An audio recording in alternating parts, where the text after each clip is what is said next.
국민 라디오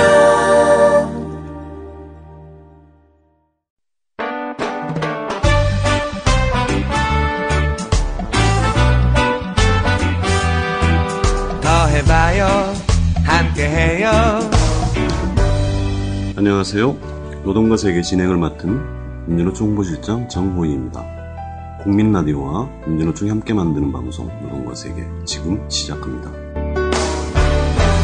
더 나은 세상 아름다운 생각 더 해봐요 함께해요 우리. 세월호 참사 137일째입니다. 이번 주에는 유민 아빠 김영호 씨가 화제의 중심이었습니다. 40일 넘게 단식하다가 병원에 실려간 분에 대한 악의적이고 치졸한 허위 비방이 1등 신문이라는 조선일보를 필두로 해서 일주일 내내 계속되었습니다. 특히 김영호 씨가 민주노총 조합원이라는 이유로 갖은 악담을 퍼부었는데요. 반인륜적이긴 범죄입니다. 그냥 넘어가지 않겠습니다. 8월 29일 토요일 노동과 세계 21번째 방송, 오늘은 K올 방송 노동자 투쟁에 대해서 살펴보겠습니다.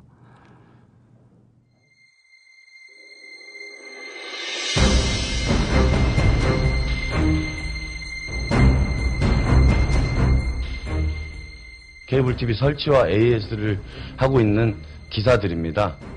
하지만 저희는 10년, 15년 전부터 지역 유선방송 SO 시절부터 직원으로 설치와 AS 유지보수를 하고 있다가 이제 거대 자본들이 이렇게 통신이나 방송을 인수하게 되면서 저희가 그 태광 티브로드에 흡수가 돼서 다시 일자리를 태광 티브로드라는 그 일자리로 다시 들어가게 된 저희 기사들입니다. 저희 기사들은 경력이 많게는 20년, 10년 이 정도의 경력을 다 가지고 있습니다. 그래서 저희는 평생 직장이라고 생각하고 열심히 일했지만 지금 슈퍼갑이라고 얘기하는데 저희 직원 기사들은 모두 저희가 정규직인지 알고 있었고 지역방송에서 일을 하고 또한 거대 자본에 인수가 돼서 로고 있는 대기업에 인수가 돼서 기쁘게 생각했었는데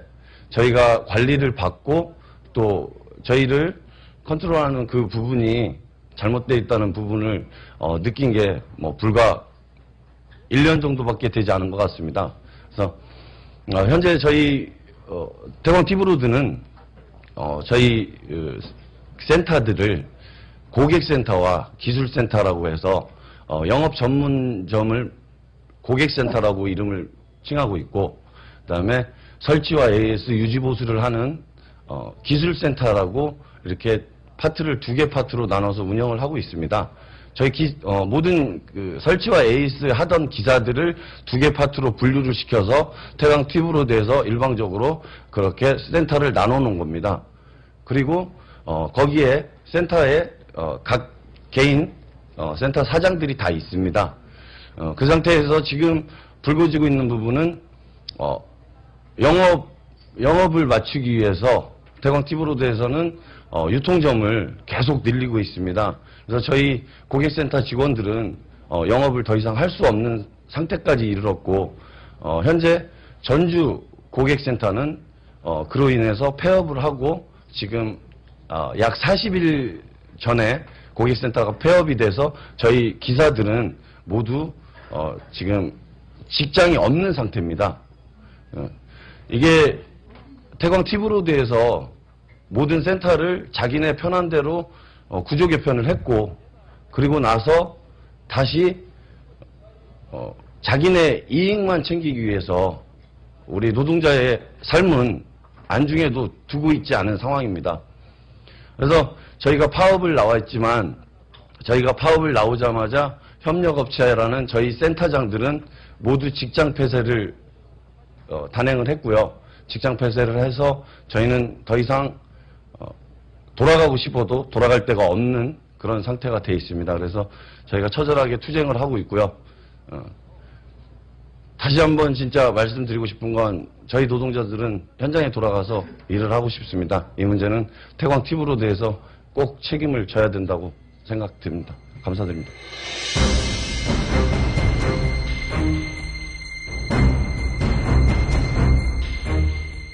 두 달 가까이 파업투쟁, 노숙농성을 하고 있는 케이블 방송 노동자 세 분 모시고 말씀 듣겠습니다. KBT 박호준 교육연대 부장님, KB지부 박서군 부지부장님, KBT 박명근 회계감사님 세 분 모셨습니다. 어서 오십시오. 반갑습니다. 안녕하세요. 네, 소개 부탁드리겠습니다. 예, 안녕하십니까. 더불어사는 희망연대 노동조합 티브로드 지부에서 회계감사를 맡고 있습니다. 박명근입니다. 저희는 요즘 집안 댁내에서 TV나 인터넷, 전화를 설치하거나 AS 하거나 아니면 철거를 할 때 저희들이 직접 고객댁에서 방문해서 일을 하고 있는 노동자들입니다.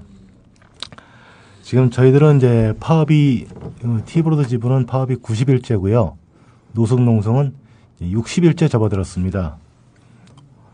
언제 시작했는지 기억은 가물가물한데 날짜 정확하게 기억합니다. 그러니까 7월 1일 날 저희가 정확하게 노숙농성을 시작했는데요.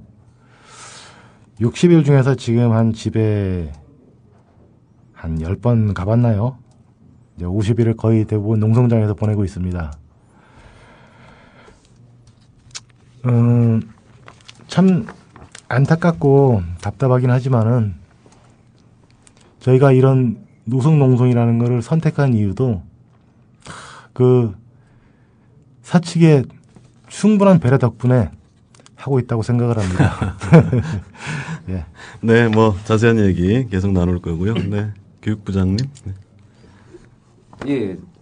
네, 저도 티브로드 지부 KBT라고 말씀하시는데 케이블 방송 비정규직 티브로드 지부에서 그게 약자입니다, 저희. 그래서 티브로드 지부에서 교육연대를 맡고 있고요. 저는 작년에 노동조합을 시작하면서 전국적으로 조직 사업하는데 많이 뛰어다녔습니다. 저희 티브로드 노동조합을 만들기 위해서. 그래서 작년에는 좀 가시적인 성과가 있었는데 올해는 이 원청, 그러니까 태광, 그다음에 CNM, LG, SK 이런 대기업들이 노동조합 죽이기라는 담합을 한 것 같아요. 어느 대기업에서도 지금 쉽게 나오지도 않고 당신들은 우리들의 직원이 아니다. 저희는 티브로드 옷을 입고 티브로드 차를 타고 티브로드 일을 하고 있는데도 불구하고 당신들은 우리 직원이 아니다. 라는 이야기를 합니다. 그리고 올해도 저희가 노숙농성을 하려고 한 건 아니었었어요.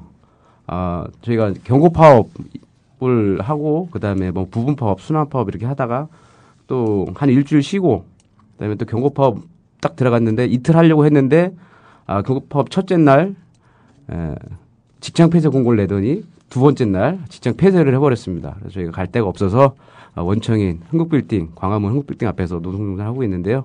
좀 힘들지만 우리 비정규직 노동자들이 우리 권리를 찾고 힘들지 않게 생활할 수 있는, 그다음에 가정이 있는, 가족과 함께 할 수 있는, 생활할 수 있는 그런 일들을 지금 저희는 정당하게 하고 있는 거라고 생각을 하고 있기 때문에 저희들 많이 응원해 주시고 지지해 주시면 고맙겠습니다.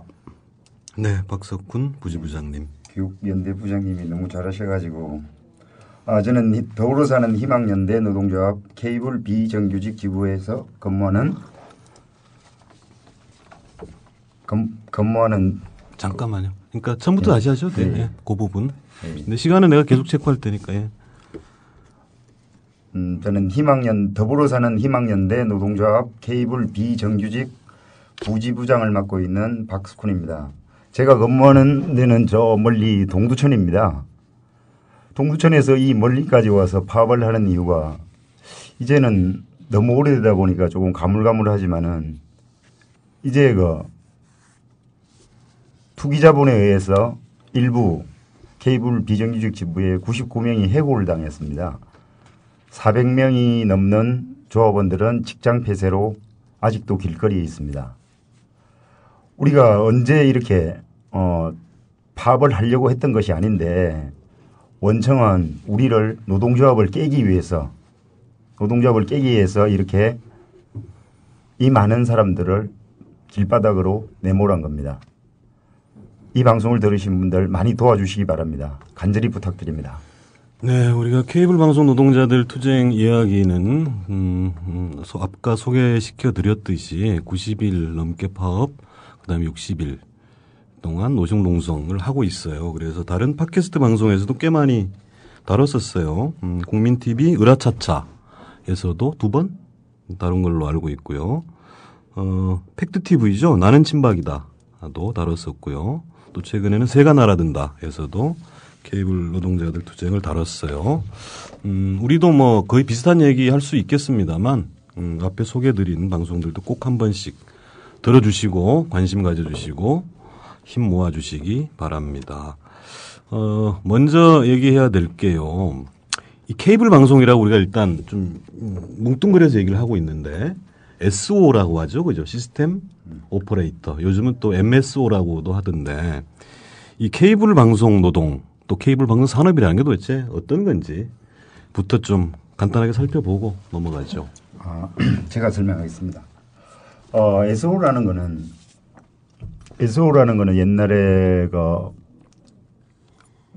유선 방송이죠. 지역에 그 TV 안 나오는 거를 이렇게 해주기 위해서 지역마다 동네마다 있던 작은 유선 방송사부터 시작이 된 겁니다. 이러다 보니까 이제부터 이게 돈이 되다 보니까 자본이 붙기 시작합니다.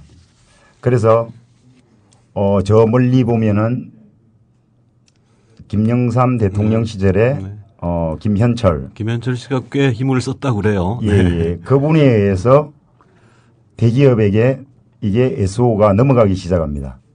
그래서 동네에 있던 작은 유선 방송들이 인수합병, 흡수통합 이런 방식으로 지금의 그대 SO들이, MSO들이 이렇게 생겨난 겁니다.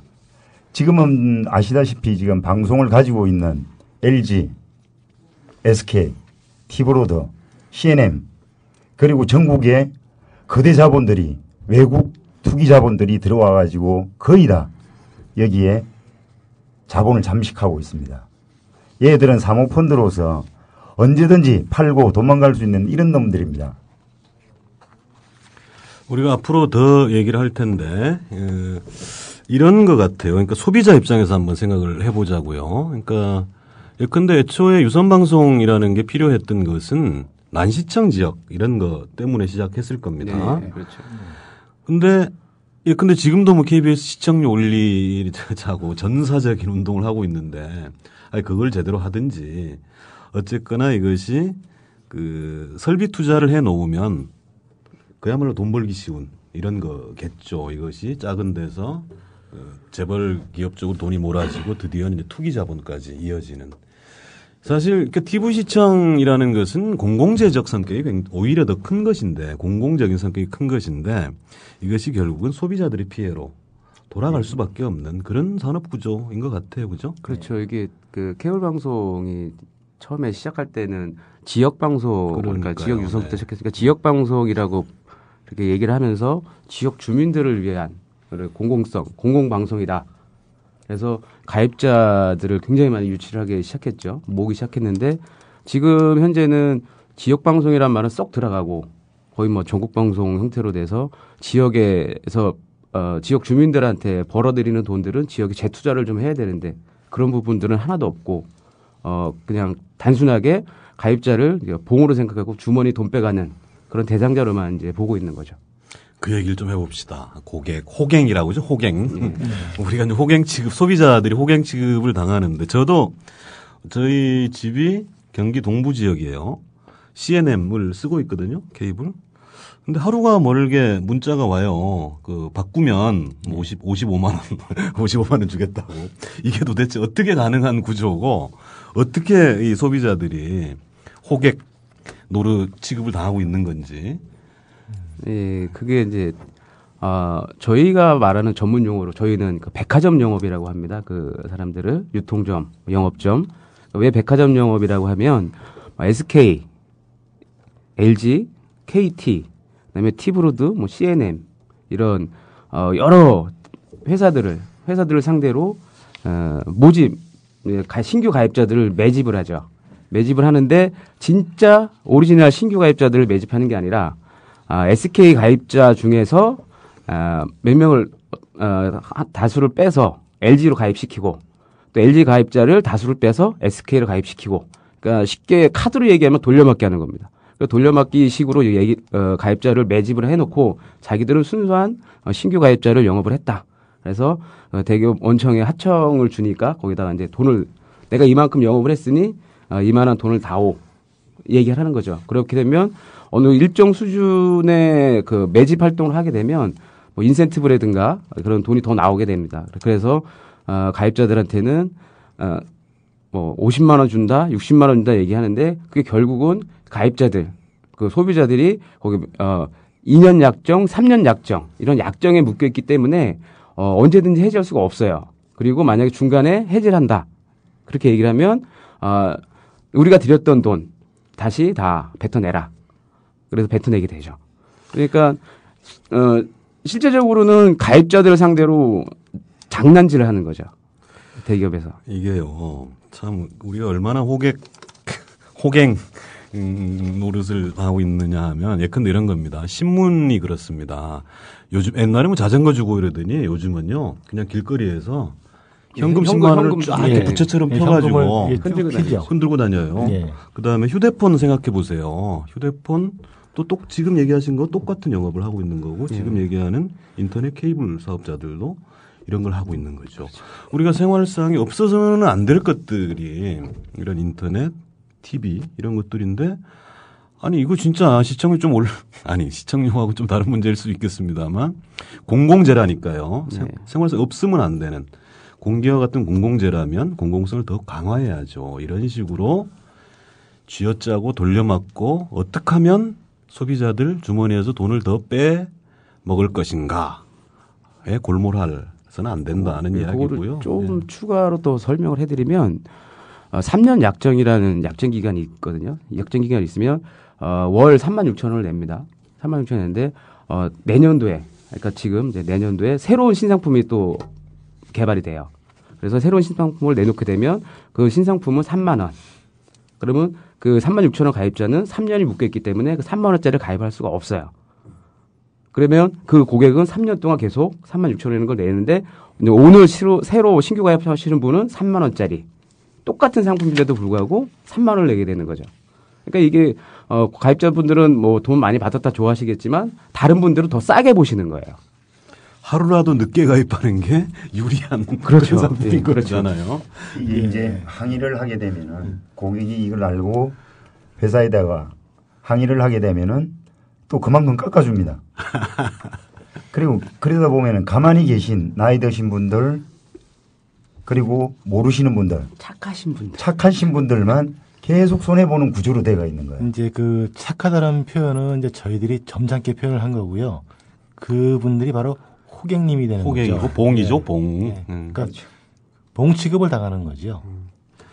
이거 우리가 나중에 한 번 더 얘기를 하겠습니다만 케이블 노동자들의 경우 크게 봐서 이제 이 산업 자체가 크게 3개 정도의 큰 법률에 적용을 받죠. 어쨌든 방송사업자이기 때문에 방통위에서 심의를 하고, 그다음에 당연히 이제 공정거래법, 그다음에 이제 그다음에 노동법 이렇게 될 텐데 뭐 하나 제대로 되어 있지도 않고요, 제대로 지키지도 않는 겁니다. 얘기 나온 김에 저도 그야말로 소비자로서 궁금해서 그러는 건데 이 호갱 지금 안 당할 만한 TV 항의하는 거 이런 거 말고 딴 거 없습니까? 다들 말문이 막히시는데. 이게 좀 저희가 직접적으로 대놓고 얘기하면요. 영업 방해로 저희가 걸리거든요. 아, 그렇군요. 그것 쪽에서 일을 하고 있기 때문에 먼저도 그것 때문에 저희가 뭐 가입자 선언, 그다음에 가입자 해지라는 거 가지고 이야기를 했었는데 바로 지적이 들어오더라고요. 아, 그게 영업 방해다. 네, 너희들은 여기서 일을 하는 사람들인데 우리한테는 자기들 직원이 아니라고 하면서도 여기서 일하는 사람들인데 니들이 그런 얘기를 하면 영업방해다. 고소하겠다. 이런 얘기를 하더라고요. 얘기 나온 김에 이 얘기 조금만 더 해봅시다. 우리가 노동조합은 사실은 기본권입니다. 보편적 기본권. 이거 헌법적 권리인데 우리 사회가 노동조합 자체를 혐오하고 배관시하죠. 바로 자빨이잖아요. 노조 이러면은. 그런데 우리가 지난주 방송에서 방글라데시 노동자들의 처지를 얘기를 했어요. 그래서 국제적으로 크린 크로스 운동이라고, 그러니까 그 방글라데시 노동자들이 그야말로 죽어가면서 만드는 옷들이 노스페이스나 이런 거라는 거죠. 그래서 그런 피 묻지 않은 깨끗한 옷을 사입자, 이런 운동이 소비자 운동인데요. 거꾸로 한번 생각을 해보십시다. 우리 사회에서 노동조합이 있는 곳에서는 건강하고 소비자들에게 유리한 것들을 할 수 있습니다. 실제로 그렇게 하고 있죠. 그것이 뭐 내부자 고발이 됐든. 그래서 결국은 소비자들에게 이익이 되는 거예요. 앞서 잠깐 말씀들 하셨습니다만 그 투기자본에서 대자본, 그다음에 하청, 그다음 맨 밑바닥이 비정규 노동자, 이런 사슬 속에서 가장 피해를 보는 사람은 맨 밑바닥에 있는 하청 노동자와 그 소비자들이다. 이렇게 좀 생각하시고 노동조합이 건강하게 서는 것이 소비자들에게도 유리하고 한 것이다 하는 거 분명히 말씀드리고요. 한 번 더 마지막에 강조드릴게요. 그 호갱 노릇 안 당한 팁은 우리가 법적 저촉이 안 되는 선에서 친절하게 알려드리겠습니다. 자, 우리가 SO 산업 구조라는 거 뭐 간단하게 남아 살펴봤는데 지금 하시는 일의 구조에 대해서 좀 나는 도대체 무슨 일을 하고 있고 노조는 어떻게 만들게 됐는가 이런 얘기들을 좀 해야 좀 들으시는 분들이 도움이 되실 것 같습니다. 구체적으로 하는 일. 예. 저는 보통 저희는 설치, AS, 그다음에 철거, 저희는 업무 구분을 3가지를 짓는데요. 이게 이제 저희는 센터라고 표현을 합니다. 설치, AS, 철거. 예. 네, 거기에 이제 하나 더 추가된다면 영업이 더 추가가 돼야죠. 네. 저희는 구조가 기술센터하고 고객센터 이렇게 2가지 구조로 나뉘어요. 크게는. 그럼 이제 저기 옆에 계신 이제 박구준 교육연대 부장님도 같은 기술센터인데 저랑은 지역이 틀립니다. 저분은 안양이고 저는 용인 수지고. 근데 저희는 또 안에서도 이 수지 센터 안에서도 설치팀, AS팀으로 또 구분을 해요. 근데 아이러니한 게 AS팀이 거의 대부분이 다 노조이라는 거죠. 네. 어떻게 우연찮게 그렇게 나눴을 거라고 믿지만은 저희가 이제 임금 구조가 기본급이 있고 그다음에 시간의 수당이 있고 그다음에 당직 근무 수당 이렇게 보통 3가지로 나뉘거든요. 근데 거기에 이제 영업을 하지 않으면은 저희가 참 생활하기가 난감한 정도의 금액을 받아요. 작년에 저희가 이제 투쟁을 해서 승리해서 어느 정도 임금 인상도 시켜놨는데 임금 인상이 그러니까 올라간 반면에 근무 시간이 좀 줄어들었어요. 옛날에는 저도 밤 11시, 12시까지도 일을 해봤거든요. 근데 네. 가능합니까, 그게? 저는 그러니까 제 생각은 그랬어요. 내가 이렇게 열심히 밤 늦게까지 영업 한 건을 하기 위해서 고객이 원하는 시간에 가서 일을 하다 보면은 그게 곧 회사 발전이고 회사 발전이 되다 보면은 그것이 나와 그러니까 모든 조직이 성장을 하면서 나한테도 분배가 돌아올 것이다라는 믿음을 가졌어요. 그 전에는 이 수수료 구조가 어떤지는 설명은 했지만은 사실은 관심도 없었거든요. 근데 밤 11시, 12시까지 해서 제가 영업을 한 건 더 잡아오면은 저한테 수익은 됩니다. 그리고 제가 작년에 노동조합 만들기 전에 보통 일요일 날 같은 경우에 토요일 날은 아예 쉬어본 적이 없고요. 한 달에 1번 내지 2번을 쉬어요. 그러다가 이제 노동조합을 누가 만들어보지 않겠냐라는 제안이 저희 직원한테 들어왔어요. 저한테 물어보더라고요. 저는 숨도 안 쉬고 그래 가자. 제가 집에서는 노동조합 한다는 얘기를 한 달 반 정도를 숨겼어요. 왜요? 노동조합에 대해서 저 역시 거부감을 갖고 있다는 사람 중에 한 사람이거든요. 근데 제가 이제 그 노동조합 만들자라는 얘기를 듣고 나서 그날 밤에 고민을 쭉 해봤어요. 내가 이 나이 먹으면서까지 살아오면서 내가 나를 위해서 뭘 했을까라는 생각을 해봤거든요. 근데 그러니까 지금 우리가 살고 있는 사회가 나와 내 식구만 살고 있는 건 아니잖아요. 내 동료도 있고 주변에 내 이웃도 있고 노동조합을 한다고 그래서 이제 교육도 받으러 가고 그때는 다른 센터 직원이라고 표현을 했죠. 지금은 이제 다 동지라고 표현을 하지만 이렇게 모여 있는 모습을 보니까 이거를 바꿔야 되는데 누가 바꿔야 될까? 라는 고민도 해봤어요. 그 고민 중에 제 결론은 이거는 내가 해야 된다. 내가 하면은 남이 또 따라할 것이다 라는 믿음이 들더라고요. 그래서 여기까지 온 거죠. 숙연해집니다. 너무 좀 말을 거창하게 한 것 같아서. 우리 노조 풀네임이죠. 풀네임이 더불어 사는 희망연대 노조입니다. 사실은 희망연대 우리 케이블 노동자들이 파업 그다음에 노숙농성 하기 훨씬 전에 저희들이 이제 희망연대 노조 자체만 가지고 한번 소개를 하려고 준비를 하는 와중에 파업이 들어가는 바람에 좀 늦어졌어요. 근데 제가 좀 강조하고 싶기도 하고 좀 자부심을 가질 만한 곳이 민주노총 소속 노조 중에 더불어서 하는 희망연대 노조라고 생각을 합니다. 이것이 단순히 물론 노동조합의 1차적인 목표 그다음에 해야 할 일은 노동자들 인권, 권익을 향상시키는 것입니다. 그런데 그것이 내 문제만 해결한다고 해서 절대로 해결되지 않는다는 것을 적어도 민주노조 운동 역사 20년이 보여주고 있어요. 그래서 지역연대사업 또 사회연대사업 이런 것들에 희망연대 노조 굉장히 오랫동안 열심히 했었고요. 그 과정이 지금 진행되고 있다 이렇게 보면 될 것 같고 얘기 나온 김에 누가 좀 그 희망연대 노조 소개 좀 부탁드립니다. 더불어 사는 희망연대 노동조합은 서울본부 민주노총 서울본부 직가입 노동조합이고요. 저희는 2009년도에 그 9명이서 새로운 노동조합의 그런 틀을 한번 만들어 보자. 그런 이제 의기투합해서 이제 노동조합을 만들게 됐고요. 처음에 이제 노동조합 만들면서 조직하게 된 사업장이 CNM 정규직 사업장을 조직하게 됐고, 그다음에 그 뒤에 많은 콜센터들을 조직하게 됐습니다. 조직했는데 그 과정에 CNM 정규직 조합원들이 CNM 비정규직도 우리랑 같은 노동자다.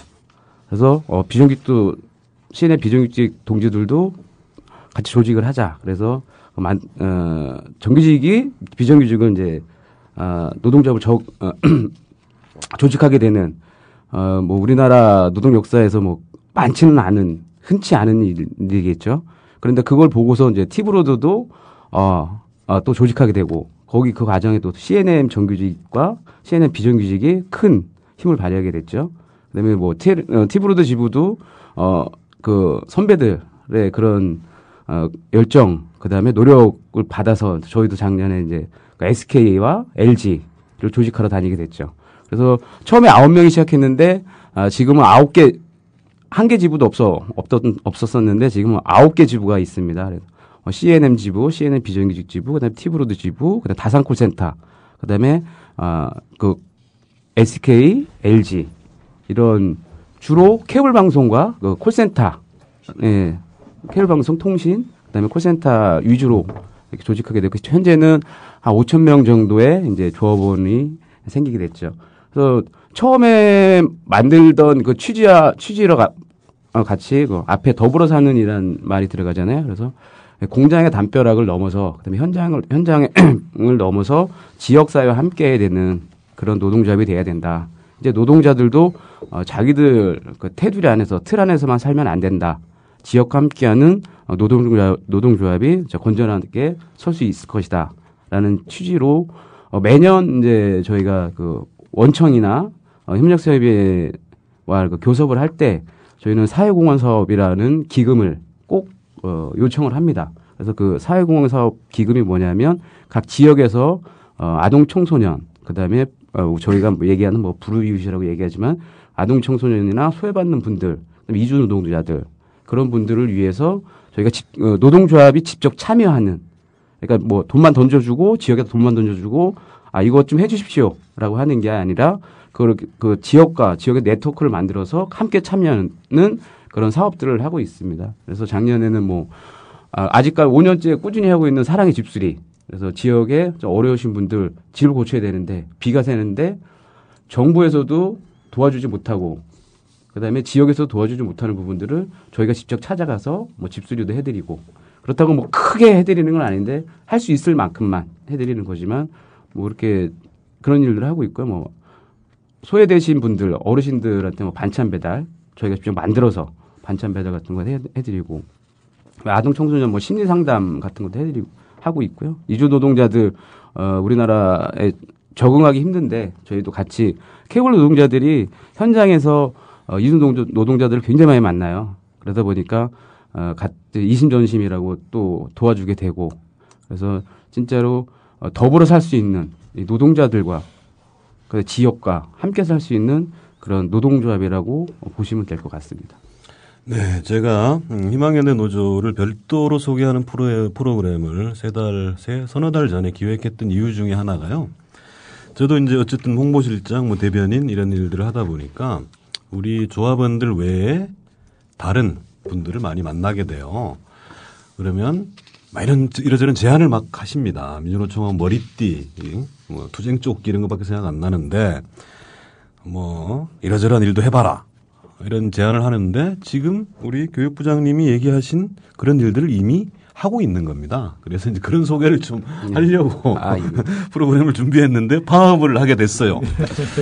제가 아는 희망연대 노조는 파업에 대해서 대단히 신중하게 준비도 하고 가급적 피하려는 그렇죠. 물론 우리가 투쟁을 피한다 이런 의미로서가 아니라 파업은 그야말로 마지막 수단이기 때문에 그렇게 알고 있는데 이게 어쩌다 보니까 90일이 넘어버렸어요. 이 투쟁 과정에 대해서 좀 얘기를 해 주시죠.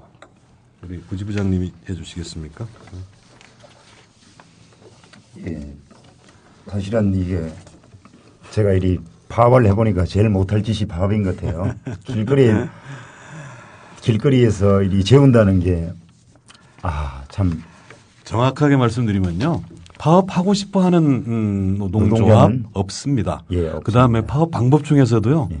굳이 또 길거리에서 하고 싶어서 하는 노동자들 아무도 없습니다. 그 얘기는 좀 전제로 하고. 예, 예. 그러니까 이제 원청이 있고 파트너사가 있습니다. 근데 여기서 파트너라는 좀 예. 좋게 이쁘게 얘기하는 거고 그냥 하청업체, 바지 사장 좀 되는 거죠. 바지 사장이라고 하죠.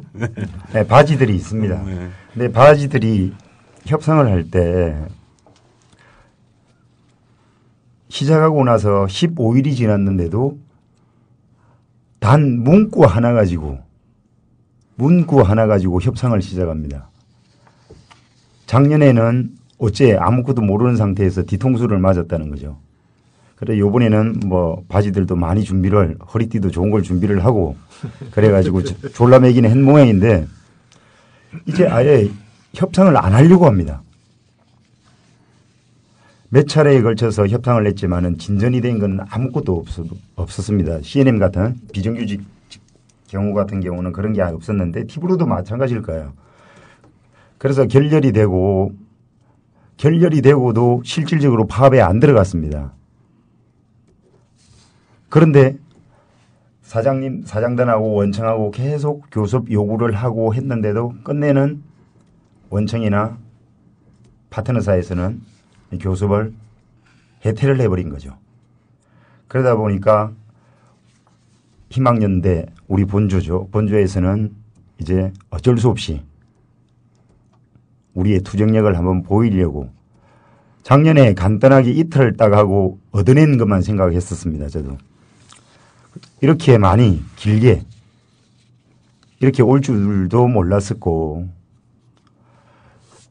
제가 원청한테 묻고 싶습니다. 원래 여기 이제 C&M 비정규직 동지들은 원래 원청에 C&M의 정규직이었습니다. 예. 정규직인데 투기자본이 들어옴시로 파트너사로 다 내보낸 거예요.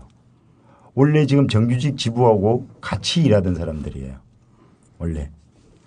그러다 보니까 이 정규직에서 아까 소개하신 대로 정규직에서 비정규직을 끌어 하는 거죠.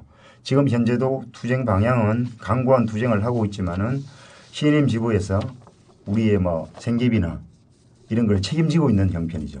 케이블 500대호에 대한 생계비를 CNM에서 채권을 사가지고 본인들이 지금 생계를 책임지고 있는 형편이라고 생각하시면 됩니다. 조금 얘기가 이제 좀 정돈을 해보면 이렇습니다. 그 CNM이라는 그 케이블 방송의 노조가 있었고 정규직을 얘기하는 거고, 그렇죠. 예, 그 투기 자본들이 개입하기 시작하면서 정규직들조차도 이리저리 흩어버린 거고 하청 노동자가 된 거죠. 그리고 또 다 물론 이제 그 이른바 바지라고 파트너, 협력업체, 바지 사장 같은 겁니다. 이 업체에도 이제 다른 비정규직들이 들어왔을 테고 이분들이 노조를 만들어서 작년에 뭐 나름 이제 뭐 이렇게 단체 협약을 했어요. 근데 이것을 1년이 지난 지금 다 뒤집어 버리거나 아예 교섭에 나오지 않거나 이런 상황이 되면서 지금 이 상황이 길어지는데 한 가지만 더 말씀드리겠습니다. 그 단결권, 교섭권, 단체 행동권 이것은 헌법에 있는 겁니다. 이것을 어기면 안 되는 거예요. 법률로 보장돼 있는 것이죠. 근데 지금 얘기 들으셨듯이 교섭에 응하지 단체 교섭을 얘기하는 겁니다. 단체 교섭에 응하지 않는 사실상의 불법을 저지르죠. 그리고는 파업을 하고 싶어서 하는 것이 아니라 파업을 사실상 유도합니다. 우리 근로기준법 노동관련법에 따르면 공세적 직장 폐쇄는 불법이에요. 형사처벌을 받는 불법입니다. 근데 제가 알기로도 지금 우리 케이블 업체들, 이 바지 협력업체, 하청업체들은 제가 보기에는 공세적 직장 폐쇄입니다, 이거. 맞죠. 맞죠, 그죠? 예. 그런 얘기도 좀, 예.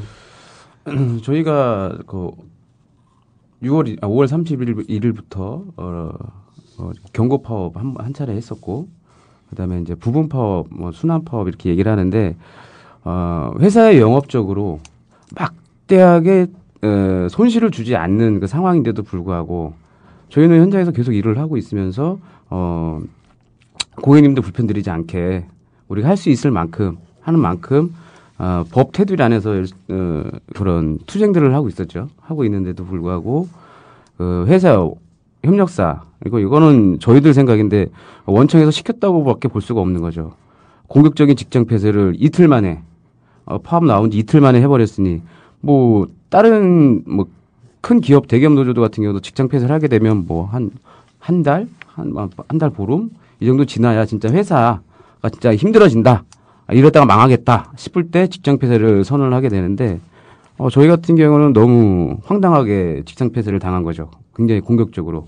그러다 보니 저희가 갈 데가 회사도 못 나가고 갈 데가 없으니까 이제 원청 앞에서 당신들이 책임져라. 우리는 당신들이 일을 하고 있다.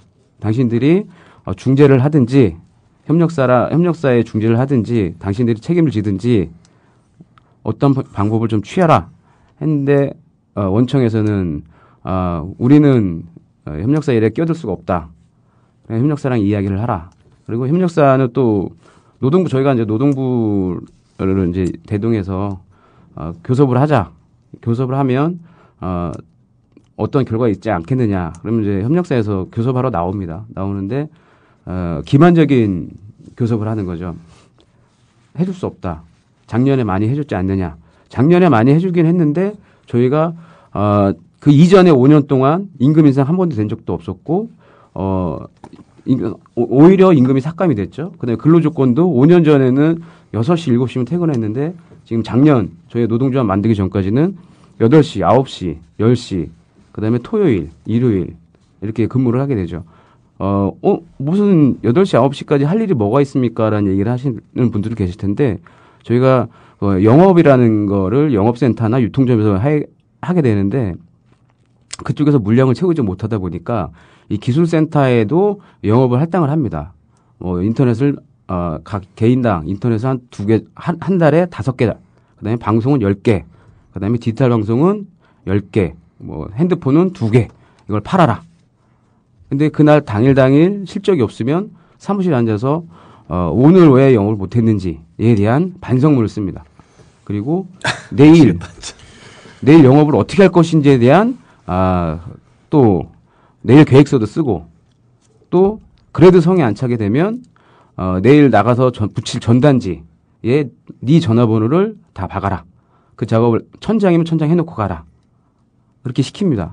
그러다 보니까 뭐 9시, 10시까지 일을 사무실 안에 있는 거니까 일을 하는 거죠. 그런데 저희가 계약돼 있는 건 6시까지니까 6시부터 9시, 10시까지 일하는 부분들에 대한 사무실에서 남아서 어떤 식으로든 일을 하고 있는데도 불구하고 거기는 수당이나 뭐 그런 건 전혀 주고 있지 않았던 거죠. 그래서 저희가 작년에 노동조합 만들기 이전에는 최저임금도 안 되는 노동자들이 태반이었었어요. 근데 그거를 작년에 조금 올려줬다고 최저임금, 그러니까 지금 말하는 최저임금이 지금 우리나라 비정규직들한테 보면 최상의 임금이 되는 거죠. 최고의 임금이. 그래서 그것만 살짝 벗어나게 해줬다고 많이 해줬다. 노동자 인정해주지 않았느냐. 인정만 해주지 회사 내에서는 계속 탄압을 하고 있는 상황이고 그 부당노동행위는 계속 장이되고 있고 그런 상황인데도 이 협력사협의회는 너희들한테 해줄 만큼 다 해줬는데 왜 이제서 꼬장 피느냐. 투쟁, 파업은 불법이다. 불법이 아니죠. 저희는 교섭을 수차례 했고. 파업이 불법이면요. 직장 폐쇄를 일단 할 수 없고요. 직장 폐쇄도 당연히 불법이 되는 겁니다. 그러니까 그 앞뒤가 맞는 얘기를 해야 돼요. 서로 다른 거죠. 네, 저희도 뭐 많은 공부를 해야 되겠지만 이 협력사협의회나 이 관리자들도 노동법에 대해서 굉장히 많이 공부를 해야 될 것 같아요. 우리 사무실에서 저한테 반말을 해서 반말하지 마십시오라고 얘기하는 것도 너 왜 대드냐? 상사한테 대드냐?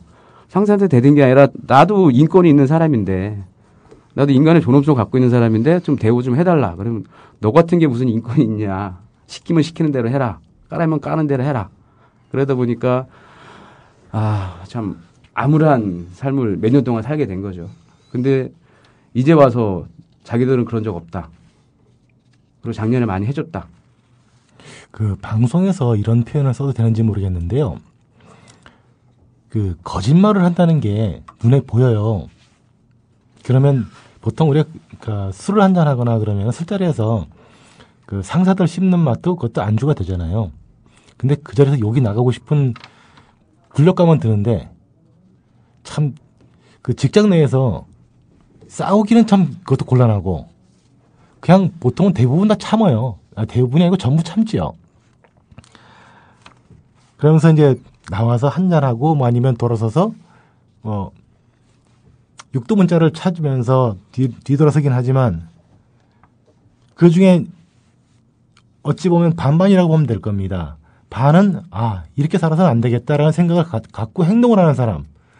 나머지 반은 이렇게 살아서 안 되겠다고 생각은 다 하지만은 행동하지 않는 사람. 그러니까 현실을 순응한다고 봐야 되겠죠. 좀 안타깝습니다. 워낙에 이게 피동적으로 뭔가의 그 지시에 의해서만 움직이다 보니까 내가 뭘 해서 뭔가 바꿔보겠다라고 생각하는 사람들은 어찌 보면은 뭐 제가 얼마 전에 그 광화문 사거리에서도 한번 그런 걸 봤는데 그 앞에 가시면 그 왜 통일 써놓고 뭐 멸공 써놓고 이렇게 하시는 분들 보니까 민노총한테 대놓고 가시더라고요. 그 길거리에서. 제가 오프닝에서 말씀드렸잖아요. 김영호 우리 조합원 개인에 대해서뿐만 아니라 변모 씨가 자기 트위터에다 그런 걸 써놨더라고요. 뭐 유민 아빠가 민주노총 조합원인 걸 보니 체제 전복 반정부 활동이 분명하다. 이분요, 제가 앞에서는 좀 점잖게 말씀드렸는데 조선일보를 비롯해서 아주 황당무계한 얘기들 막 질러대는 분들 있는데 우리가 좀 같은 동급 될까봐 그냥 지금까지는 대충 넘어갔는데 그 사법적인 대응합니다. 진짜 제발 좀 조심을 하시고요. 품격을 지켜주세요. 제가 말씀드리면서 참 저도 막 먹먹해지는데 일단 법률적인 거 하나와 우리 사회의 기본이라는 것에 대해서 좀 말씀을 드릴까 해요. 제가 아까 단결권, 교섭권, 행동권 말씀드렸습니다만 아마 이것도 분명합니다. 그 하청 바지 사장님들이 이 노사관계에 대해서 알 수가 없겠죠. 평생 뭐 들어본 적도 없을 테고 하니. 근데 뭐 서너 명이든 수십 명이든 사람을 고용해서 일을 시키고 임금을 준다는 것은 그만한 책임이 있는 겁니다. 최소한 알고 하셔야죠. 근데 어쨌든 작년에 무슨 다 해줬다 그러는데 모르겠습니다. 뭐 노동법상 근로기준법상의 최저를 했는지 어땠는지 모르겠습니다만 당연한 거거든요. 그래놓고 그러고 나면 이제 그때부터 이상한 브로커들이 끼어듭니다. 그 한 이명박 시절에 유명했던 뭐 창조 컨설팅 이런 자들이 있어요. 끼어들어서 아이 사장님 당하셨네. 에? 우리가 노조 작살내 주겠습니다. 노조 파괴 산업이 이명박 정권 이명박근혜 시절에 새로운 신산업으로 등장을 한 거예요. 그러면서 이렇게 사실은 어려워지는 겁니다. 그러면서 교섭 차일피일하다가 공세적 직장 파업하고 노동자들 길거리를 내모는 거죠. 손배소 때리고. 예, 그렇죠. 손배소 들어갑니다. 근데 이 직장 폐쇄에 관련해서 한 가지 더 말씀드리면 직장 폐쇄를 한다는 것은 그야말로 직장을 폐쇄해야 돼요. 선별적으로 조합원들만 이렇게 할 수 없는 겁니다. 그래서 대체 근로를 못하게 돼 있어요. 법에 그렇게 돼 있거든요. 근데 틀림없이 대체 근로를 또 시킵니다. 네. 그래서 이 대체 근로 때문에 여기도 비극적인 사건이 벌어졌어요. 며칠 전인데요. 네. 참 제가 그날 그 다음 날이죠. 그 다음 날 아침에 그 전주 쪽에서 우리 일을 하시는 분이 돌아가신 것 같다고 연락을 받았는데요. 아침에 듣고 나서 눈을 다시 감았어요. 이 벌어지면 안 되는 일이 드디어 올 게 한 건 왔나 보다라는 그 자괴감이 들더라고요. 그러니까 별 생각을 다 해봤어요. 그러니까 돌아가셨다는 얘기만 들었지 어떻게 돌아가셨는지. 그러니까 뭐 전주에서 떨어지셨다는 얘기는 들었는데 그분이 과연 저희들 표현으로는 도진나라 그러는데 유자 그 안전고리가 있어요. 그걸 차고 올라가셨는지. 허리하고 이렇게 전신 쪽 연결하는 예, 걸 그렇죠. 얘기하는 예. 거죠. 네. 안전화는 신고 올라가셨는지. 참 안타깝게도 저도 안전화가 없습니다. 어이구야. 저도 가끔 전주로 올라갈 때가 있는데요. 그냥 구두 신고 올라갑니다. 그러시면 안 되잖아요. 안 되지요. 근데 이게 습관이 참 무섭다고요. 거기 올라가서 작업을 하고 내려오면 일이 해결이 금방 돼요. 근데 저희가 작년에 노동조합을 만들고 나서 그러니까 승주라고 그러죠. 전주 올라가는 거. 그거를 하지 마라. 그러면 그걸 누가 올라가야 되냐 그러면 우리 업무를 외부에서 서포트해주는 전송망이 있어요. 전송망 팀 직원이 바가지차를 끌고 옵니다. 바가지차라 하면 이제 크레인처럼 이렇게 사람 사람 올리는 타고 그 얘기하는 건데요. 거죠. 네. 전문 용어들이 막 등장하니까 제가 지금 정돈이 잘 안 돼가지고. 근데 그 바가지차가 센터에 저희 같은 경우는 2대인가 있어요. 그러면 저희 직원 한 30명에서 나가서 저희는 수지구하고 기흥구를 다 이렇게 도는데 여러 사람이 부를 때는 이 바가지차가 내가 원하는 시간에 맞춰 오지를 못해요. 당연하겠군요. 네, 당연하겠네요. 제가 네. 작업을 못하는 거는 상관이 없지만은 어차피 저희가 대면에서 일을 하다 보니까 고객들은 그 시간을 못 참는 거죠. 그렇죠.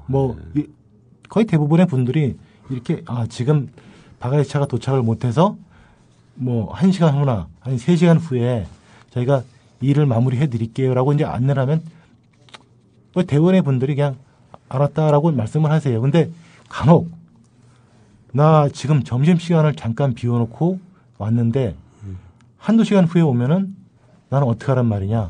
그러니까 고객 입장에서는 또 그럴 수밖에 그렇겠죠. 네. 이해는 가지만 그러면 그 바가지차를 마냥 기다릴 수는 없어요. 그냥 차라리 내가 한번 후다닥 뛰어 올라갔다 오면은 그냥 간단히 해결될 일이거든요. 아니면 올라가서도 거기서도 일이 해결해야 된다 그러면 그때는 전송망이 당연히 와야죠. 그때는 고객한테 양해를 구하고 뭐 내일 오든 날짜를 다 미루죠. 야, 제가 지금 그리고 대체 근로 노동자 사망 사건 때문에 얘기가 이제 여기까지 왔는데 전주에서 네. 돌아가신 분을 제가 장례식장을 갔다 왔었어요. 아, 네. 저는 전주 그쪽에 사시는 분인 줄 알았더니 장례식장을 남양주에 해놓으셨더라고요. 그러니까 지금 전주 얘기를 전봇대 전주와 그렇죠. 전북 전주 두 가지를 한꺼번에 예. 전북 전주에서 예. 전주 전봇대 올라가다가 제가 전봇대라고 돌아가신 표현하겠습니다. 분을 얘기를 지금 하고 있는 겁니다. 네. 근데 그 장례식장을 갔는데 원청에서는 아무도 안 왔다 갔고요. 제가 듣기론 그랬습니다. 그리고 협력업체 사장이 왔다 갔는데 제가 가면서 무슨 말씀을 드려야 돼, 유족들한테 무슨 말씀을 드려야 될까 고민을 했는데 뭐 가서 딱 이제 아드님이 계시더라고요. 아드님하고 따님이 한 분 계시더니 따님은 못 뵙고 아드님하고 잠깐 얘기를 했는데 그 장례식장에서 사실 경황이 없잖아요. 그러니까 아버지가 전봇대 위에서 일을 하시다 떨어져서 돌아가셨는데 자세한 내막도 잘 모르시더라고요. 워낙 경황이 없으셔서 그런지. 근데 나중에 이제 또 전에 들은 바로는 도지나 그 안전고리는 사셨다 그러더라고요. 근데 안전화를 안 신으셨다 그러길래 그날 마침 그 전북 전주 쪽에 비가 상당히 많이 왔어요. 근데 일단 비가 오면은 전봇대 올라가는 성주 작업은 하면 안 됩니다. 그 사람 목숨이 왔다 갔다 하는 그러게요. 거라서 상식적으로도 그렇죠. 감전 문제도 있고. 미끄러지고 뭐. 예. 근데 저희가 또 하나 들은 바로는 이 케이블 노동자들이 워낙 임금이 열악해요. 그러니까 저희들처럼 한 뭐 센터에 소속이 되어서 이렇게 일하시는 분들 계시지만은 여기저기 그 뭐 대체 근로를 그분도 사실 대체 근로를 하시다가 이제 돌아가신 거거든요. 대체 근로 조금 돈을 더 준다 그래서 일부러 대체 인력이죠. 그렇죠. 대체 인력. 경기도 사시는 분이 전북 전주까지 가서 일을 하신 거예요. 네. 근데 결정적으로 이제 안전화를 안 신으셔서 미끄러져서 돌아가시지 않았을까라는 생각을 해보는데 그것까지는 아직 정확하게 모르겠습니다. 그런 구조를 만든 거죠. 그러니까 저희가 비 오는데도 불구하고 전봇대로 올라가지 않으면 생계에 문제가 있기 때문에 올라갈 수밖에 없는 구조를 만들어 놓은 거죠. 그거 왜 그러냐면 저희가 설치나 AS도 시간이 매겨집니다. 그래서 설치는 들어온 지 4시간 안에, 그다음에 AS는 나한테 접수된 지 2시간 안에 이렇게 처리를 해줘야 돼요. 만약에 처리를 하지 않으면 거기에 대한 페널티가 또 부과가 되고, 그다음에 해피콜이 또 들어가게 되면 해피콜을 하게 되는데, 해피콜에서 고객님들께서 매우 만족이 아닌 이상은 다 감점 요인이 돼요. 해피콜, 말이 해피콜이지, 그게 이제 고객 불만 전하는 그런 거잖아요. 그렇죠. 노동자들 입장에서는 참 악마에 전할 수도 있겠어요. 그렇죠. 그러니까 가입자가 당장 지금, TV가 안 나오는데 TV 나오게 해달라. 근데 고객님 저희가 전북대 지금 비 와서 올라가지 못합니다. 비 끝이면 해드리겠습니다. 그런 게 어디 있습니까? 지금 당장 해주세요. 그러면 저희 같이 이제 이렇게 전문적인 사람들은 아까 말씀하셨던 그런 고소 작업을 할 수 있는 분들을 따로 부르거든요.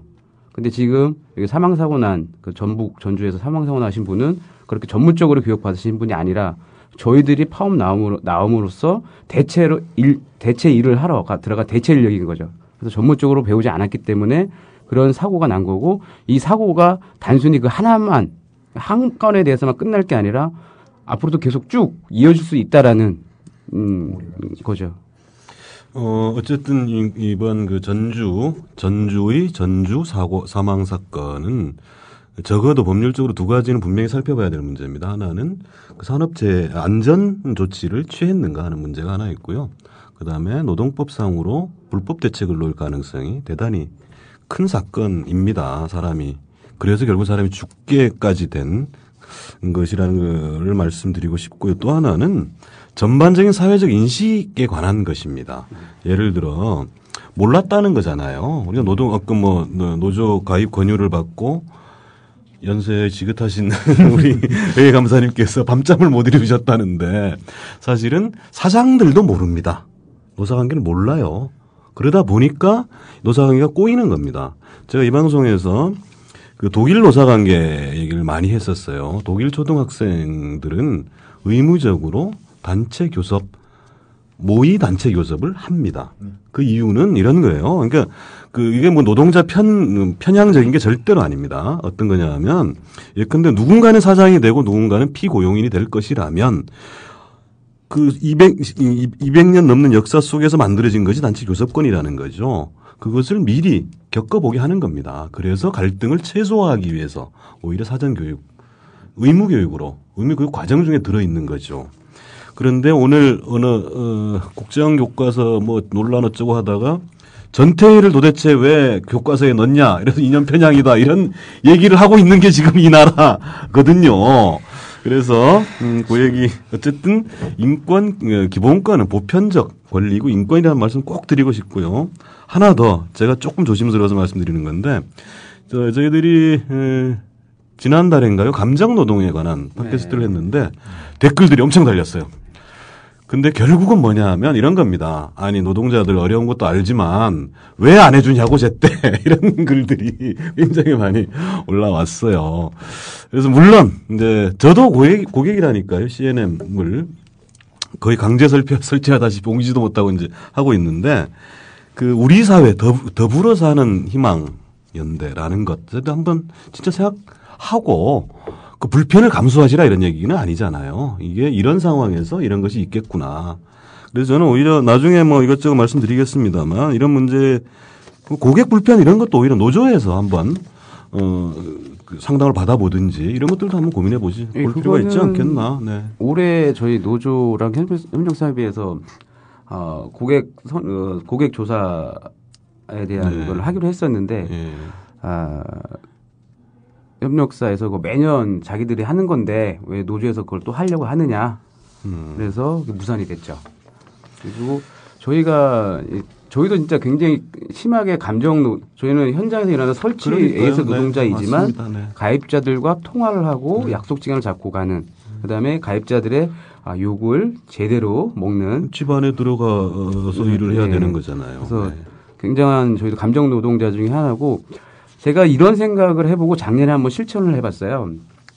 가입자분이 12시에 본인은 12시부터 1시까지 점심시간이니 그 시간에 맞춰서 우리 집에 와다오.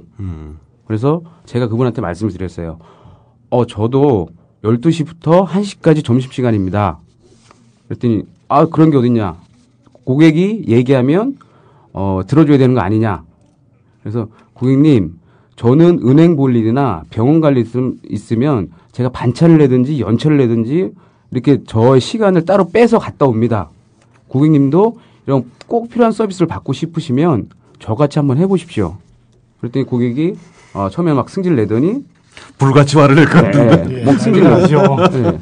근데 이게 우리나라 노동자들, 그다음에 가입자들, 그다음에 국민들의 대다수가 보편적으로 이렇게 행동을 한다고 하면 감정 노동자들, 그다음에 저희 같이 시간에 쫓겨서 일하는 사람들은 많이 좀 일하는데 좀 수월해지지 않을까라는 생각을 해봅니다. 좀 서로 그래서 생각하는. 저는 이제 사회 문화적인 접근도 필요하다는 거예요. 다시 이제 감정노동 얘기, 원래는 이제 감정노동 얘기를 길게 하려고 했던 건 아닙니다만, 이왕 얘기 나온 김에 좀 요약하면 이런 거죠. 우리가 이제 그 24시간 편의, 불야성이라고 그러잖아요. 세계, 예컨대 뭐 외국 여행 갔다 오신 분들 그런 얘기 많이 하시잖아요. 아니, 어느 나라가 도대체 새벽까지 불 켜져 있고, 불야성이에요, 서울은. 아니, 도대체 왜 밤에 잠을 안 자고 저러고 있느냐. 근데 이것이 마치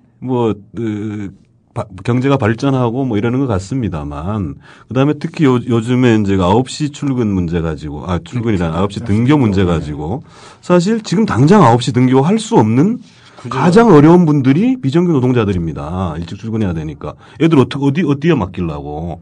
어쨌든 그런 건데, 그렇다고 해서 9시 등교를 반대하는 것이 아니고, 이 사회 문화적인 문제, 사회 구조적인 문제, 그 다음에 문화적인 문제까지도 접근할 때, 우리 사회 전반적인 문제 풀리는 것이고 그 문제의 가장 핵심에 노동 문제가 있다는 이야기를 민주노총 방송인 노동과 세계에서 지금 하고 있는데 우리가 조금 듬성듬성 얘기하고 있습니다만 간접고용 노동자들의 일반적인 실태 얘기도 좀 해야 될 것 같습니다. 우리 법률을 주로 담당하고 계시는 부지부장님.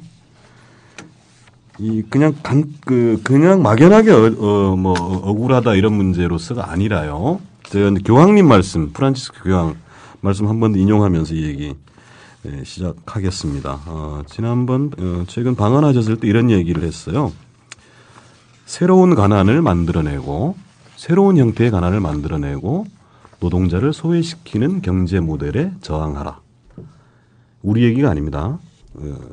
교황의 얘기예요. 그리고 그 저항하기 위한 연대 세계화를 조직해야 된다. 이런 얘기를 했습니다. 이게 무슨 얘기인가 하니 새로운 형태의 가난, 계층 내부에 또 다른 가난을 만들어내는 겁니다. 비정규직 양산하는 겁니다. 비정규직도 이리저리 구분을 하죠. 시간제, 비정규직, 그다음에 파견, 도급, 하청 이런 걸 이제 합쳐서 간접고용 노동자라고 얘기를 하고요.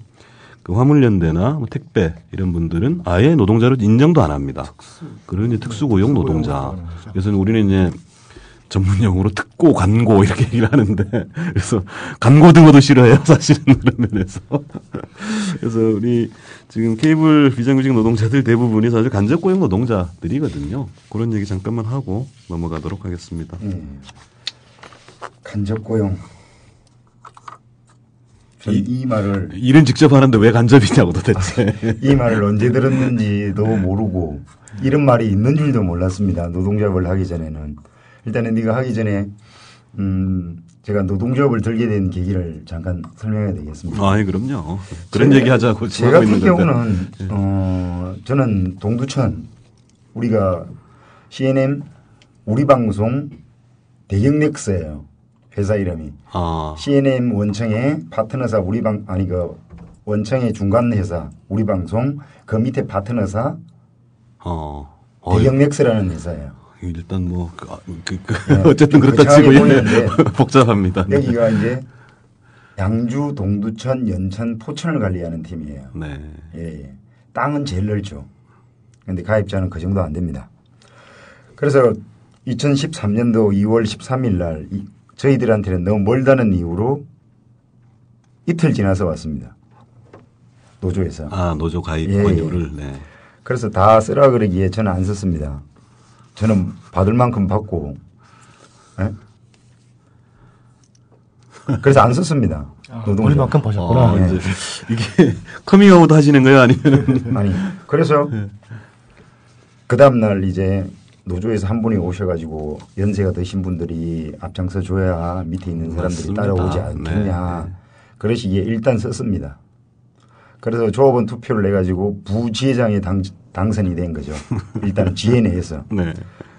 그래 그 일을 한 1개월 정도 하다 보니까 이제 보이는 거예요. 밑에 사람들 이야기가. 그제까지는 나 아침에 왔어? 그래. 하이. 집에 가. 하이. 이러고 말았었거든요. 근데 그 사람들 임금을 보고 깜짝 놀랐습니다. 3년 정도 하게 되면은 유선방송에 그냥 유선방송이라 그럴게요. 케이블 업계에서는 어느 정도 중간급이 됩니다. 근데 그 사람들이 130 정도 받더라고요.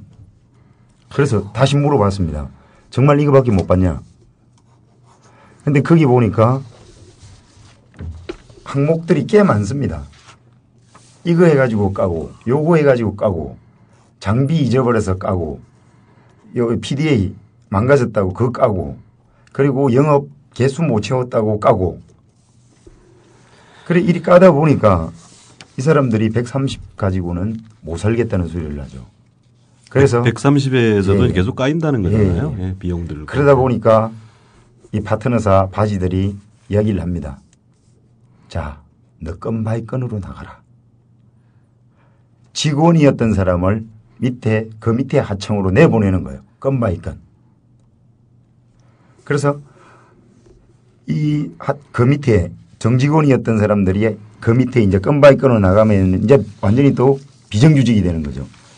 비정규직에 이 사람들을 하나로 모으려고 그러니까 거기에서 한 4-5 사람이 나가면 이 사람들을 하나로 모아야 되잖아요. 그러면 그 중에 또 소사장을 하나 정합니다. 그러면 이 나가신 5분은 소사장 밑에 단계 가는 거예요. 이게 지금 케이블의 현실입니다. 이게 그 기본 현실 뭐 조금 더 얘기해 주시고요. 네. 간접 고용 얘기는 뭐 너무 길게 들어가기보다는 간단하게 제가 좀 정리를 해볼까 합니다. 비정규직 문제는 이제 워낙 심각한 사회 문제가 됐어요. 그 중에서도 간접 고용 문제가 핵심 문제인데, 그 다음에 특히 이제 현대자동차 등을 비롯해 가지고 파견, 불법 파견 문제가 이제 불거지고 하다 보니까 작년이 아니죠. 재작년 박근혜 후보 캠프에서 노동 공약이 별로 없습니다. 그 중에서 하나 좀 비스무리하게 노동 비스무리하게 꺼낸 게 이 간접 고용을 양성완지 합법화인지 오히려 악화시키겠다는 이런 걸 내놨고요. 우리가 진짜 좀 긴장해야 될 것 중에 하나가 지금 그 세월호와 관련해서 지금 새누리당은 30+1이라는 얘기를 합니다. 30개 민생 법안 플러스 세월호 법안 이걸 한꺼번에 처리해야 된다 이러는데 그 30개 민생 법안 들여다보시면요. 의료 민영화 그다음에 비정규직 문제를 오히려 계약하는 요소들이 있습니다. 그 진짜 관심 가져야 되고요. 그다음에 10월 달에 비정규직 관련 가이드라인 발표를 하겠다고 하는데 이것이 그냥 남의 문제가 아닙니다. 좀 전에 우리 다들 말씀하셨습니다만 이런 줄 몰랐다는 거잖아요. 내 주변에 있는 사람들, 우리 후배들조차도 어떤 일이 벌어지고 있는지 몰랐다는 거 아닙니까? 그런 것들 좀 관심을 가져주십사 하는 것이고요. 아유, 제가 현장 우리 노동자 손님들 모셔놓고 제 얘기만 자꾸 하는데 제가 한 가지만 더 말씀드리겠습니다. 왜 우리 고참들이 앞장서 주셔야 되냐 하면요. 저는 이제 부지부장님 말씀 중에 와닿는 게 있는 것이 이런 겁니다. 사실 뭐 연차가 좀 같은 직장 내에서 연차가 좀 낮은 분들이 앞장서는 것은 힘이 잘 안 실려요. 그래서 고참들이 나서면 일이 좀 잘 풀리게 되죠. 이거요. 이렇게 생각해 주십시오. 우리 재벌급 해외 스포츠 스타들 있어요. 연봉 수천억, 수천원이 아니라 수천억, 이렇게 되는 사람. 이정료가 어마어마한 이런 사람들 있잖아요. 이분들 노조 가입합니다. 자기가 거기서 연봉 더 올리려고 하는 건 절대로 아닙니다.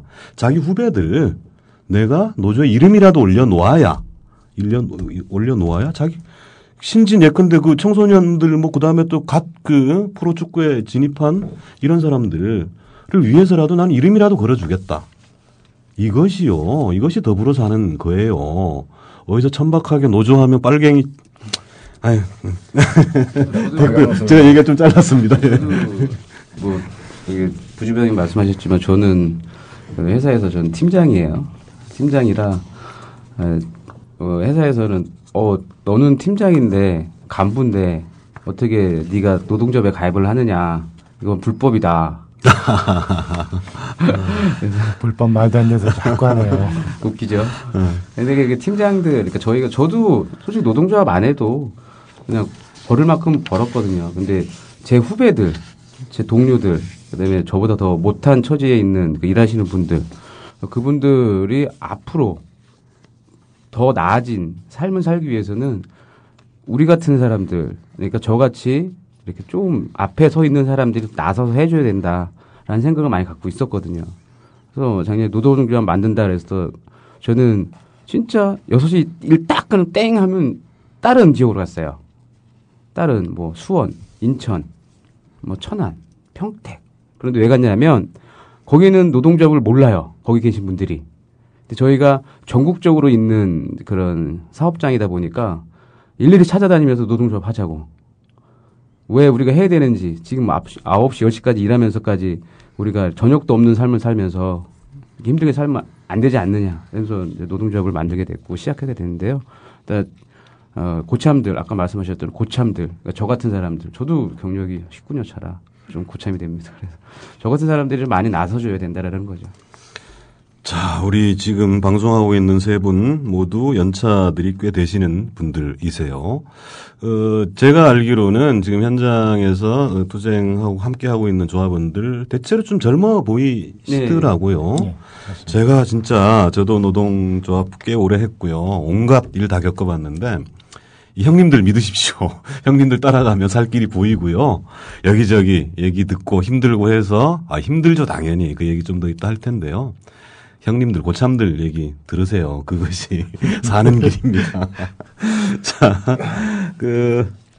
이제 저 얘기를 해야 되겠죠. 우리가 그냥 웃으면서 노숙 농성 뭐 61차 뭐 아주 속 편한 얘기를 했습니다만 명절 코앞이에요. 이거 지금 어떻게들 지내시는지 또 어떻게 또 이 상황을 극복하려고 하는지 교섭은 되고 있나요 지금?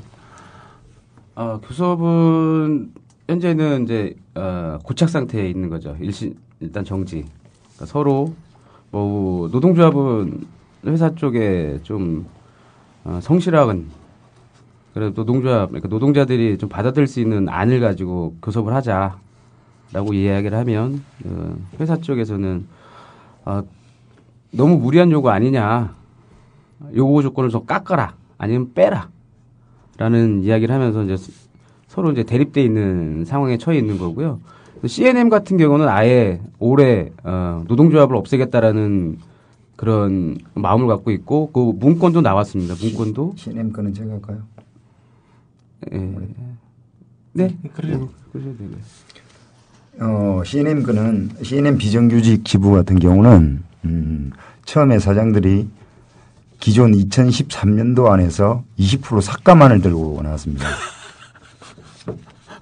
대단들 하십니다. 당연히 조합에서는 이걸 못 받는다고 얘기를 했습니다. 그래서 지금 협상 과정은 지금 한 90개 안 중에 한 70개는 절대적으로 돈이 안 되는 70개는 거의 합의를 했습니다. 임금안을 뺀 임금안은 전혀 건드리지도 못하죠. 원청에서 얼마나 줄지 모르니까. 그래서 제가 보기로는 원청이 나서야 된다는 겁니다. 이 시점에서는. 근데 아직도 우리가 지금 노숙농성을 53일째를 하고 있는데 아직 코빼기도 안 보입니다. 어제는 진입하려고 한번 노력을 해봤는데도 원청을 그래도 안 나옵니다. 그렇습니다. 이게요, 이렇습니다. 이제 이 대목에서 또 이제 삼성전자 서비스 지부죠. 금속노조, 삼성전자 서비스 지회죠. 여기에 사례를 좀 살펴봐야 되는데, 물론 거기도 삼성이 직접 나오진 않았어요. 그러나 그 사회적 여론, 그다음에 노동자들의 투쟁 여부에 따라서 경총으로, 그쪽은 경총으로 위임을 하고 이쪽은 금속노조로 위임을 하고 이러면서 이제 교섭이 이루어지죠.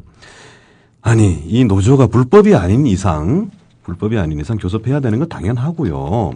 그다음에 지금 아까 이제 간접 고용의 문제, 그다음에 SO 산업 자체가 가지고 있는 하청의 하청 이런 이야기 뭐 계속 했습니다만 실제로 이 문제를 책임지고 있는 자가 누구인가, 진짜 사장은 누구인가, 결정권이 없는 사람들을 앉혀놓고 심지어 노무사들도 나오잖아요. 그죠? 이 회사하고 아무런 관련도 없는 사람들이 나와가지고 이러쿵저러쿵 하고 있습니다. 그거는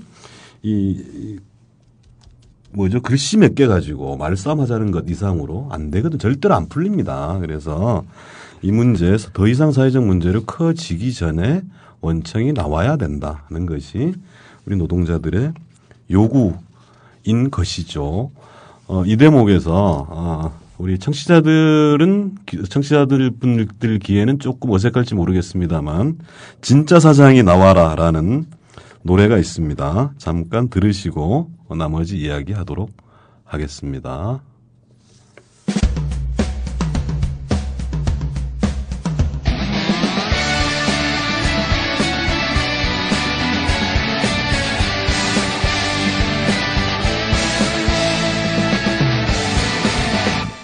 잘 봐, 내가 무슨 일을 하는지 어디서 일하는지. 하루 종일 하는 일은 하나, 내 일터도 하나인데 일하는 회사 따로 월급 받는 회사 따로, 원청사장 하청사장 하청 또 하청. 도대체 사장이 몇 명이야. 어떤 놈은 책임 없다, 어떤 놈은 권한 없다. 야, 우리의 노동으로 배불린 놈이 누구야. 진짜 사장이 나와라. 우리의 노동은 가짜 노동이 아냐. 진짜 사장이 나와라. 용역하는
네, 말이 쉽지 60일씩 노숙이라 함은 길바닥에서 먹고 자고 하는 거를 얘기합니다.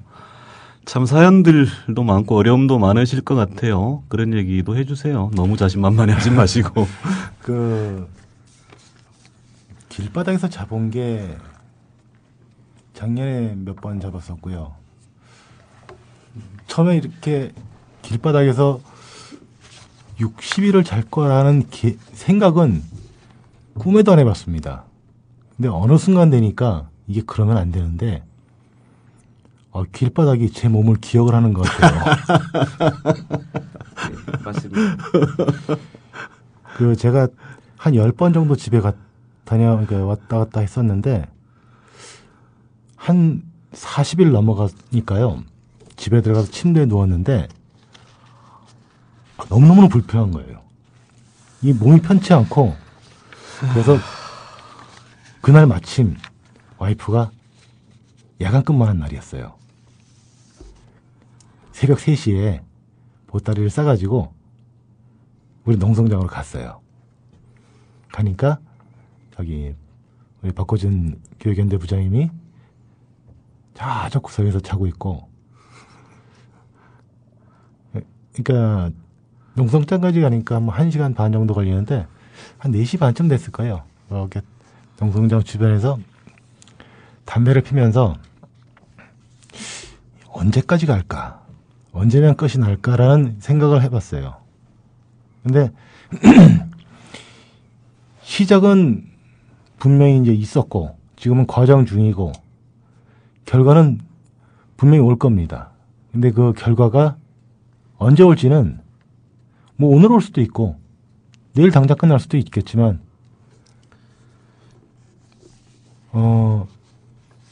우리가 싸운다는 표현도 저는 별로 좋아하지는 않지만 우리가 투쟁하고 있는 과정에서 분명히 과거보다는 우리의 지위가 나아졌다라고 저는 생각을 합니다. 근데 우리의 그 지위가 조금 더 나아지게 하기 위한 과정이니까 지금 기분 같아서는 그래요. 12월 31일까지는 충분히 버틸 수 있을 것 같아요. 근데 단지 이제 걱정이 서로 형편들이 조합원들이 다 다르다 보니까 상당히 힘들어하는 사람도 있고 아주 저보다 더 강건한 사람도 있고 어떻게 융화를 시키면 좋을까라고 밤낮을 고민을 하고 있습니다. 저는 지부를 대표하지는 않지만은 저희 지혜만 해도 조합원들 실명을 잠깐 거려도 되나요? 그럼요.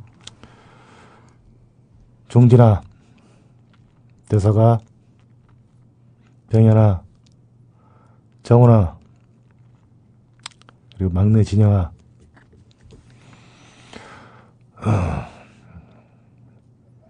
많이 힘들고 지치고 그러는 거 알고 있는데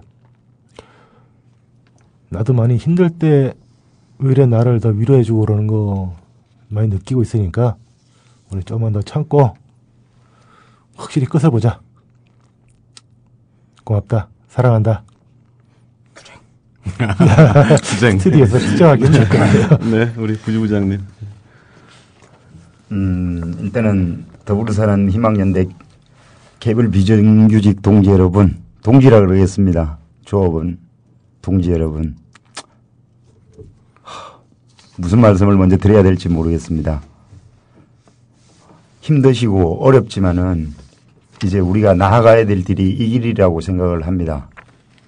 힘들 내시고 지금 KB지부 같은 경우는 파업 83일차, 노숙 농성 53일차입니다. 처음에 노숙 일지를 뽑을 때 저는 70일까지만 하자고 70일짜리만 뽑았습니다. 옆에서 우리 노영수 조직부장께서 형님 180일은 뽑으셔야 되는데요.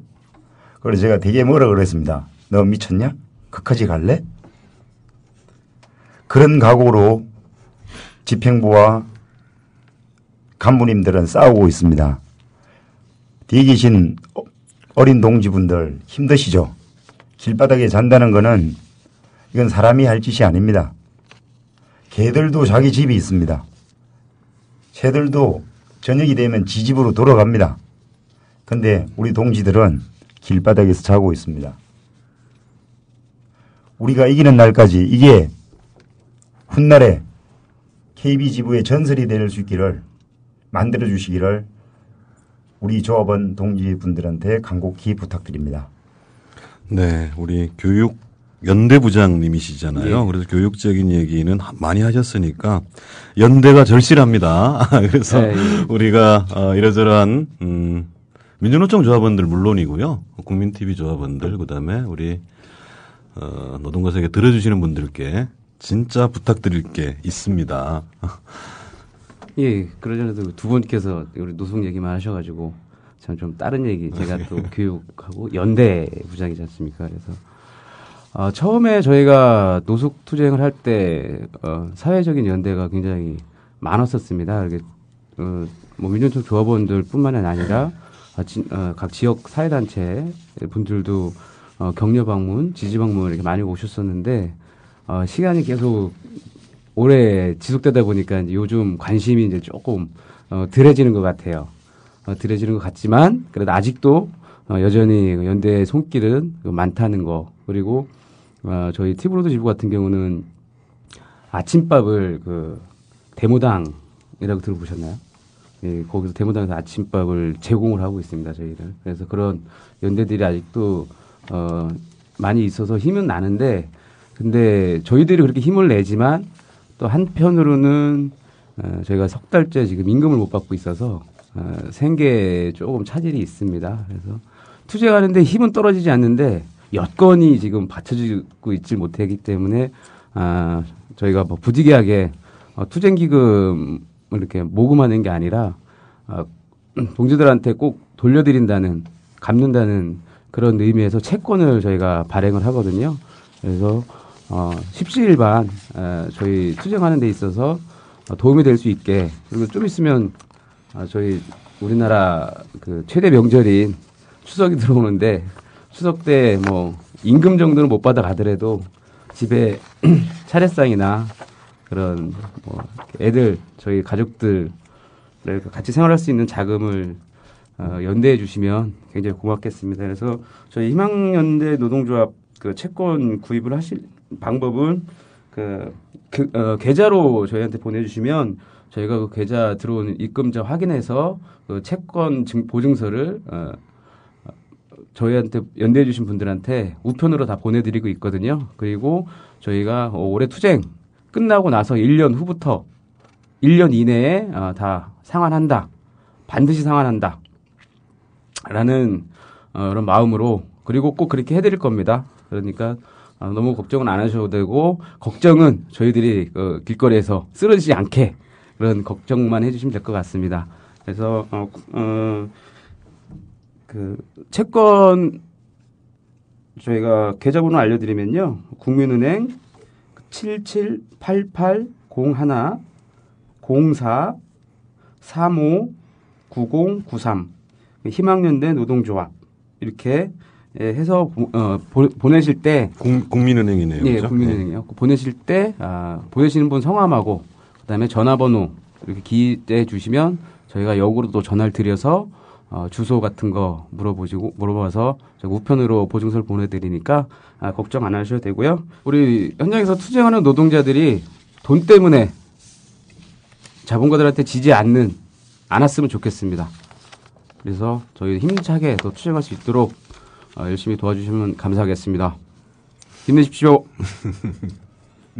악덕 자본에 맞서서 이길 수 있는 길은 우리 투쟁밖에 없습니다. 길거리에서 혹은 복귀 투쟁에서 힘드시겠지만은 우리가 승리할 수 있다는 믿음을 가지시고 희망연대를 믿으시고 민주노총을 믿으십시오. 우리는 반드시 승리합니다. 투쟁! 예, 저희가 반드시 승리하는 이유가 딱 한 가지가 있습니다. 이길 때까지 갈 거거든요. 네, 맞습니다. 절대로 안 집니다. 투쟁! 프란치스코 교황님 말씀이라니까요. 새로운 형태의 가난을 만들어내고 노동자들을 소외시키는 경제 모델.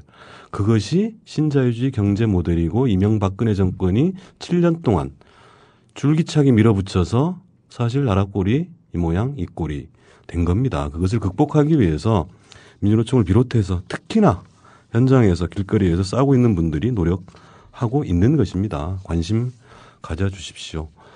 오늘 5시 광화문입니다. 세월호 촛불 여전히 계속되고요. 다음 주에는 산재 특별 방송이죠. 나는 무방비다 방송될 겁니다. 저는 추석 지나고 만나 뵙겠습니다. 세 분 고맙습니다. 네, 수고하셨습니다.